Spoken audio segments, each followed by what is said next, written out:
Hey guys, just an update. We're coming up on 1 month since we moved in. We moved in on October 31st in Montana, where we picked it up. And we have lived in it every night, every day since then. Today is, November 28th as I'm recording this now.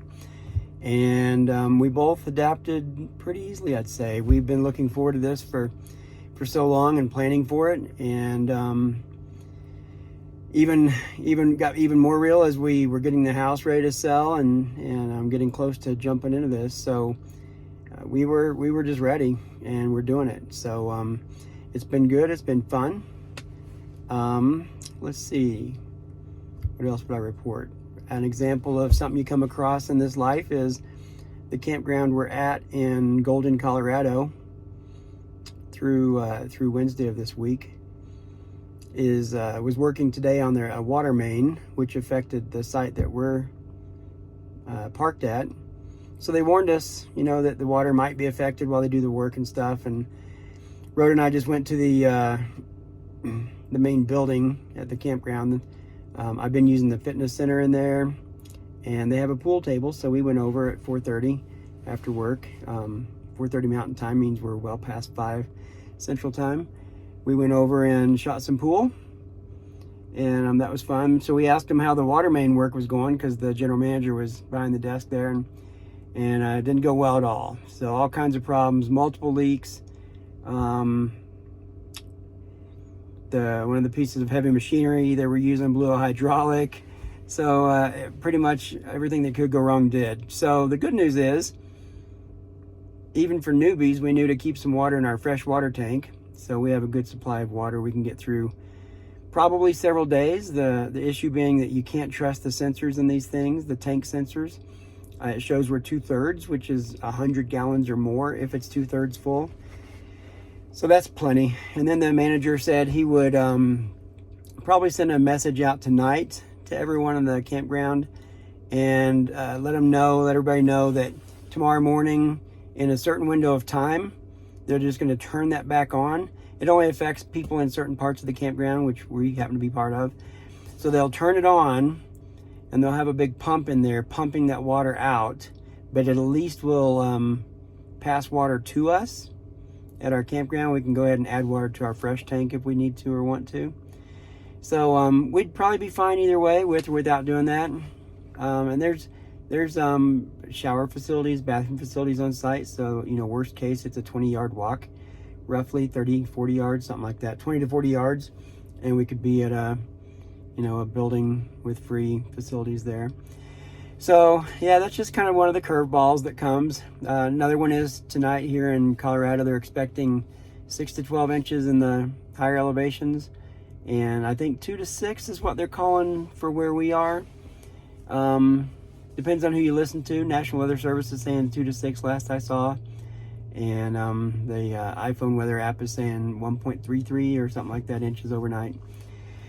So the trick there, I don't know if I shared this in the video or not, but our very first night we stopped in Sheridan, Wyoming on the way back, and we learned that getting snow on your slide covers will not allow the slides to close the next morning because the snow hasn't melted off, and it kind of bunches up there. So what we've learned is that the night before it's going to snow, we just need to close our slides.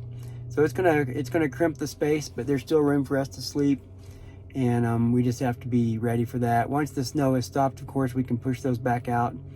We're trying to think ahead a little bit since we're still learning.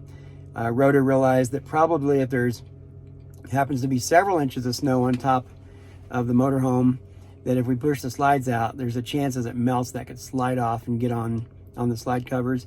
And if we were going to be somewhere for several days and it was going to be above freezing, we wouldn't care quite so much. It could probably melt and run off. Those are designed for that water to run off and be squeezed out of those slide covers as they get sucked into their containers. But we're just going to be here till Thursday morning. We take off and head to Arizona. So this update's really just to say we're enjoying it. We're having fun with it. No major surprises really so far. What else? So I'm here. You can see behind me the Tesla charging station. Somebody's backing in next to me, so you see their their tail lights lighting up my face a little bit. I'm here charging the car. I don't know if I put this in any of the videos, but we had owned a Tesla for 3 years prior to this change. And so we decided to just get rid of 2 cars, my Tesla and her SUV, and get a newer Tesla and take it on the road with us. And it's sort of an experiment because we don't know, even though we've had one 3 years, even though we've been on many long trips across the country in it, and we know how to charge it and stuff. We don't know for sure if it's going to work for this lifestyle. We have a trailer that we haul it in. You've seen that in previous videos. And in this location where we're at, it's 6 or 7 minutes to a Tesla supercharger. So this particular campground we're in, because they include energy as part of the cost of the site, they don't want people plugging cars in because they don't understand that they don't use all that much energy. So hopefully before we leave, I'll talk to the general manager just on the side and kind of try to educate him a little bit that it's not as bad as they think, and that EVs are coming and they should probably accommodate that better. Because literally there's fuel sticking out of the ground all over that campground. There's fuel for this car all over the place. You just plug it in. But for now, we in this location, for example, we just drive 6-7 minutes. We use the Tesla supercharger. The rates aren't bad at all. Still cheaper than gas. And charge it up every few days or whatever, because we're not driving that much. So with the snow coming and stuff, I didn't want to have to get out in the bad weather in a day or two. We just want to have it charged up, do our last little bit of driving around here, and then load it up and hit the road on Thursday morning. So that's really it. Rhoda was back making the bed and getting ready for the slides to come in this evening. We'll probably watch the local weather, see what that report is, check out the National Weather Service Boulder Twitter posts and see what the latest they're sharing is. What else? Yeah, I've been watching some of my favorite RV people on YouTube and just thinking about how in just a few years how their channel has exploded, and they share in detail how much time and effort that takes. And I wouldn't mind doing that, but I have a full-time job right now, so I think it could be fun to create quality content, but for now it's going to be low quality content and just to update our friends and family with just regular updates on what's going on and any little tidbits that I can think to share without a whole lot of effort. So again, we're at the last couple of days of being in Golden, Colorado, after we had spent 2 weeks in Omaha, and then next up we're gonna head towards a space between Phoenix and Tucson and stay there at least 2 months, probably 3, maybe 4. It's all up in the air. We're trying to stay flexible and not rigid. We'd like to stay a couple months in the campground that we've got reserved because we have it locked for that long. Possibly get equipped for solar during that time if we can, and then possibly try some pretty hardcore boondocking where we could go out to a place like Quartzsite, Arizona, where lots and lots of people go to live with no connections basically, and solar really helps that go a lot easier basically energy wise.